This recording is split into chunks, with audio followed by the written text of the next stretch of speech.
马龙发甲讲，盐水这阵啊真贵，去年这个时阵一斤才50块，即马都要150块到170块。也毋过一寡小食店，像讲卖面线糊，也有肉丸挂包，若是无盐水，就变做10全欠2味。其中中华将肉丸讲本钱家己吸收，若面线业者就参加少咧来解决起价问题。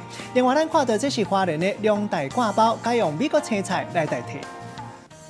买面线大部分拢会放挂盐水，毋过有民众发现最近面线内底盐水敢若有变较少，有诶含放都无放。少了一个。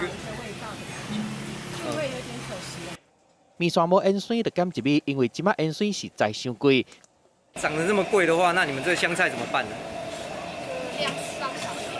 去年同期一斤才50块尔，进前因为一日落雨，起到一斤280到300块，即马一斤嘛要150到170。花莲就有挂包店用美国蚵仔菜来代替。在花莲这边，你想买香菜，你有钱也买不到，而且还是配给的。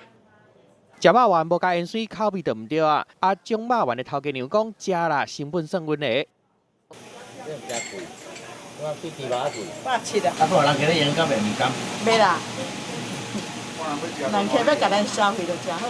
搁有中华一间肉鸡店，盐水嘛是无咧省的，就是惊人客会感觉走味。盐水的价销会起遮济，主要就是因为天气的问题。落大雨关的啦，啊，你大雨线吼，高温嘛，高温高湿嘛，啊，一寡菜拢叫死。